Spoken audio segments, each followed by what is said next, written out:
নমস্কার বন্ধুরা, এই মুহূর্তে রাজ্যের সমস্ত কৃষকদের জন্য রয়েছে এক দারুণ সুখবর।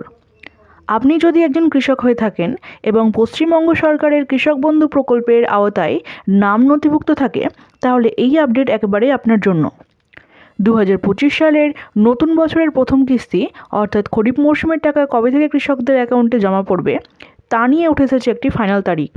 পাশাপাশি ইতিমধ্যেই কিছু কৃষকদের অ্যাকাউন্টে টাকা ক্রেডিট হয়েছে বলেও খবর পাওয়া গেছে। তাই বন্ধুরা, কোন কোন কৃষক এই টাকা পেয়েছেন এবং বাকিরা কবে পাবেন সব কিছু নিয়ে নির্ভরযোগ্য ও সঠিক আপডেট থাকছে এই ভিডিওতে। ভিডিওটি একটু স্কিপ না করে শেষ পর্যন্ত সঙ্গে থাকুন। আর যদি ভালো লাগে অবশ্যই একটি লাইক করবেন, গুরুত্বপূর্ণ বলে মনে হলে শেয়ার করবেন, আর এইরকম নিত্য নতুন আপডেট পেতে চ্যানেলটিকে সাবস্ক্রাইব করে পাশে থাকুন। কৃষক বন্ধু প্রকল্পের প্রথম কিস্তি টাকা দেওয়ার ঘোষণা।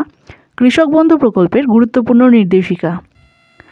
পশ্চিমবঙ্গের মুখ্যমন্ত্রী মাননীয় মমতা বন্দ্যোপাধ্যায়ের নেতৃত্বে রাজ্য সরকার বরাবরই সাধারণ মানুষের পাশে থেকেছে। আর সেই মমতার সরকার যখন কৃষকদের কথা ভাবে, তখন তা শুধু প্রতিশ্রুতি নয়, একটা বাস্তব সহানুভূতির রূপ নেয়। তারই এক উজ্জ্বল দৃষ্টান্ত হলো কৃষক বন্ধু প্রকল্প। এই প্রকল্প কেবল কিছু টাকার সাহায্য নয়, বরং লক্ষ লক্ষ কৃষকের জীবনে এনেছে সম্মান, স্থিতি ও নিরাপত্তা। 2019 সালের 1 জানুয়ারি শুরু হয় এই যাত্রা। শুরুর দিনে বছরে সর্বোচ্চ 5,000 টাকা পর্যন্ত সহায়তা দেওয়া হতো, কিন্তু সময়ের সঙ্গে সঙ্গে কৃষকদের প্রয়োজন বোঝার চেষ্টা করে 2021 সালের 17 জুন চালু হয় কৃষক বন্ধুর নতুন প্রকল্প। বর্তমানে কী সুবিধা মিলছে এই প্রকল্পে? যাদের জমি 1 একর বা তার বেশি, তারা বছরে পান 10,000 টাকা, আর যাদের জমি 1 একরের কম, তাদের দেওয়া হয় 4,000 টাকা। এই অর্থ বছরে 2টি কিস্তিতে দেওয়া হয়। একটা হচ্ছে খরিফ মরশুমে, মানে এপ্রিল থেকে সেপ্টেম্বর, আর একটি রবি মরশুমে অর্থাৎ অক্টোবর থেকে মার্চ। তবে সবচেয়ে হৃদয়স্পর্শী দিকটা কোথায় জানো? যদি কোনো কৃষক যার বয়স 18 থেকে 60 বছরের মধ্যে হঠাৎ মৃত্যুবরণ করেন, তাহলে তার পরিবারকে রাজ্য সরকার এককালীন 2 লক্ষ টাকার আর্থিক সহায়তা দিয়ে থাকে। মে মাস শেষ হয়ে জুন মাস শুরু হয়েছে, আর এই সময়ে পশ্চিমবঙ্গের লক্ষ লক্ষ কৃষকের মনে ঘুরছে একটাই প্রশ্ন: কবে আসবে কৃষক বন্ধু প্রকল্পের প্রথম কিস্তির টাকা?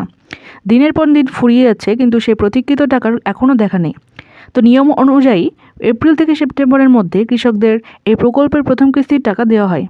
কিন্তু 2025 সাল শুরু থেকেই কৃষকদের জন্য এসেছে একের পর এক বিপদ। ডিভিসি বাঁধ থেকে অতিরিক্ত জল ছাড়াই হাজার হাজার একর জমি ডুবে যায়। ধান আর আনাজের চারাগাছ নষ্ট হয়ে গেছে। অনেক কৃষক এখনও চাষ শুরুই করতে পারেননি। আগাম বৃষ্টিতে বহু কৃষকের বীজ ও চারা নষ্ট হয়ে যায়। আবার নতুন করে বপন করতে গিয়ে খরচ বেড়ে যায় দ্বিগুণ। সার, ওষুধ, কীটনাশক দাম এত বেড়ে গেছে যে অনেকেই ঠিকমতো উপকরণ কিনতে পারছেন না। এপ্রিল মে মাসে কালবৈশাখীর ঝড়ে আরও ধাক্কা খেয়েছে চাষবাস।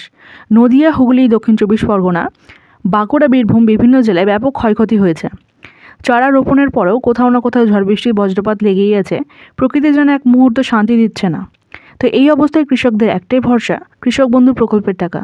কিন্তু কবে আসবে এই টাকাটা?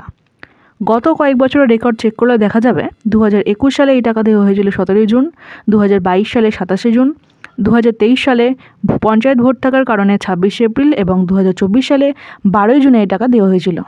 কিন্তু 2025 সালে এখনও পর্যন্ত সরকারিভাবে কোনো নির্দিষ্ট তারিখ ঘোষণা করা হয়নি। তবে প্রশাসনিক সূত্রের খবর 13 জুনের মধ্যে টাকা পাঠানোর কাজ শুরু হয়ে যেতে পারে। আর সব কিছু ঠিকঠাক থাকলে 24 জুনের মধ্যে কৃষকদের অ্যাকাউন্টে টাকা পৌঁছে যাবে। এই প্রতীক্ষিত টাকা আর বিভিন্ন ব্লক অফিস থেকে জানানো হয়েছে খুব শিগগিরই সুখবর আসতে চলেছে। তবে একটা জিনিস খুব গুরুত্বপূর্ণ, অনেক কৃষকের এখনও কৃষক বন্ধু পোর্টালের সঙ্গে আধার লিঙ্ক করা বাকি আছে। তাই এই কাজটা না হলে সেই কৃষকদের টাকা আটকে যেতে পারে। তো যে সকল কৃষকদের আধার লিঙ্ক করতে হবে, তাদের নামের তালিকা পঞ্চায়েত অফিসে পাঠানো হয়েছে। তো প্রত্যেক কৃষকদের অনুরোধ করা হচ্ছে প্রত্যেকে যেন নির্দিষ্ট গ্রাম পঞ্চায়েত অফিসে গিয়ে নামের লিস্ট দেখে আসে, এবং যদি নাম থেকে থাকে তাহলে সেই লিস্টে উপযুক্ত ডকুমেন্টস দিয়ে তারা যেন আধার লিঙ্কটা করিয়ে নেয়। বাংলা শস্য বিমা প্রকল্পের টাকা দেওয়া শুরু হয়েছে।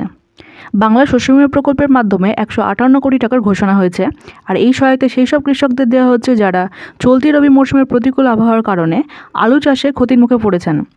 এখনও যে সমস্ত কৃষকেরা টাকা পায়নি, তাদের জুন মাসের প্রথম সপ্তাহের মধ্যে টাকা ক্রেডিট হয়ে যাবে বলেই সূত্র মারফত জানা গেছে। অনেক কৃষক অভিযোগে জানিয়েছেন যে তাদের আলু চাষের ক্ষতি হওয়া সত্ত্বেও তাদের বাংলা শস্য বিমা প্রকল্পের টাকা এখনও আসেনি। তো এই বিষয়টা নিয়ে জেলার ব্লক অফিসের পক্ষ থেকে খতিয়ে দেখা হচ্ছে বলে জানা গেছে। আর এই বাংলা শস্য বিমা প্রকল্পের টাকা মুখ্যমন্ত্রীর নির্দেশ অনুযায়ী 20 মে তারিখ থেকে কৃষকদের ব্যাংক অ্যাকাউন্টে টাকা পাঠানো শুরু করে দিয়েছে। কৃষক বন্ধু প্রকল্পের অনলাইন স্ট্যাটাস দেখা কিভাবে যাবে? তো এই মুহূর্তে কৃষক বন্ধু নতুন প্রকল্পের অনলাইন স্ট্যাটাস দেখার সুবিধা বন্ধ হয়েছে। অনেক কৃষক বারবার চেষ্টা করেও পেমেন্টের বর্তমান অবস্থা জানতে পারছেন না। ওয়েবসাইটে ঢুকলে স্ট্যাটাস দেখার অপশন দেখা গেলেও সেখানে কোনো তথ্য আপডেট হচ্ছে না। তো এমন পরিস্থিতিতে কৃষকদের পরামর্শ দেওয়া হচ্ছে যাদের জরুরি দরকার তারা যেন নিকটবর্তী কৃষি অফিসে গিয়ে যোগাযোগ করেন। সঙ্গে নিতে হবে Aadhaar card, voter card, registered mobile number, কেবিআইডি নম্বর এবং নতুনদের জন্য অ্যাপ্লিকেশন সিরিয়াল নাম্বার। কৃষি আধিকারিকরা স্ট্যাটাস দেখিয়ে দেবেন এবং যদি কোনো সমস্যা থাকে তা সমাধানের পথও বলে দেবেন। তবে কৃষি দপ্তরের পক্ষ থেকে জানানো হয়েছে খুব শীঘ্রই এই সমস্যাটি সমাধান হয়ে যাবে। কোন কৃষকদের আগে টাকা দেওয়া হবে? গত বছরের অভিজ্ঞতায় দেখা গেছে যারা পুরনো উপভোক্তা রয়েছেন, অর্থাৎ আগে থেকেই যাদের নাম প্রকল্পে ছিল, তাদের ক্ষেত্রে টাকা দেওয়ার প্রক্রিয়াটা সহজ ছিল। প্রথমেই তাদের এডিএ আপলোডেড দেখা যাবে, তারপর সরাসরি অ্যাকাউন্ট ভ্যালিড হয়ে টাকাটা অ্যাকাউন্টে চলে আসবে। কিন্তু নতুন যারা এই প্রকল্পের নাম নথিভুক্ত করেছেন তাদের ক্ষেত্রে ধাপে ধাপে অগ্রগতি হয়েছিল।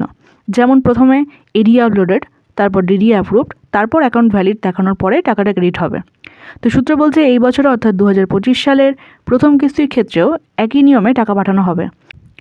আগে কৃষক বন্ধু প্রকল্পের টাকা দেওয়ার আগে সরকার একটি ব্যানার প্রকাশ করত, আর সেই ব্যানারে স্পষ্ট করে লেখা থাকতো কোন তারিখে কোন জেলার সভা থেকে মুখ্যমন্ত্রী মমতা বন্দ্যোপাধ্যায় কৃষকদের ব্যাঙ্ক অ্যাকাউন্টে অনুমোদনের টাকা পাঠাবেন। কিন্তু 2024 সালে এই নিয়মে বদল আসে। কোনো রকম অনুষ্ঠান বা সভা ছাড়াই সেই বছর প্রথম ও দ্বিতীয় কিস্তির টাকা সরাসরি পাঠিয়ে দেওয়া হয় কৃষকদের অ্যাকাউন্টে। তবে সূত্র বলছে 2025 সালেও সরাসরি কৃষকদের ব্যাঙ্ক অ্যাকাউন্টে টাকা পাঠানো হতে পারে। তো বন্ধুরা, এই ছিল আজকের কৃষক বন্ধু প্রকল্প নিয়ে একটি গুরুত্বপূর্ণ ও সংক্ষিপ্ত আপডেট। আশা করি ভিডিওটি আপনাদের উপকারে এসেছে এবং প্রয়োজনীয় তথ্য পেয়েছেন। রাজ্যের প্রতিটি কৃষক যেন সময়মতো প্রকল্পের সুবিধা পান, সেই উদ্দেশ্যেই আমরা আপনাদের কাছে সঠিক ও নির্ভরযোগ্য তথ্য পৌঁছে দেওয়ার চেষ্টা করি। যদি ভিডিওটি ভালো লেগে থাকে অবশ্যই একটি লাইক দিন এবং আপনার একটুখানি লাইক আমাদের অনেকটাই উৎসাহ দেয়। এছাড়া যদি এই ভিডিওটি আপনাদের উপযোগী বলে মনে হয় তাহলে পরিবারের সদস্য ও অন্যান্য কৃষক বন্ধুদের সঙ্গেও শেয়ার করতে পারেন, যাতে তারাও এই আপডেট সম্পর্কে জানতে পারেন। আর এইরকম গুরুত্বপূর্ণ তথ্য সবার আগে পেতে চাইলে চ্যানেলটিকে সাবস্ক্রাইব করুন এবং পাশে থাকা বেল আইকনটি প্রেস করে নোটিফিকেশন অন করে রাখুন, যাতে ভবিষ্যতের কোনো আপডেট আপনার চোখ এড়িয়ে না যায়।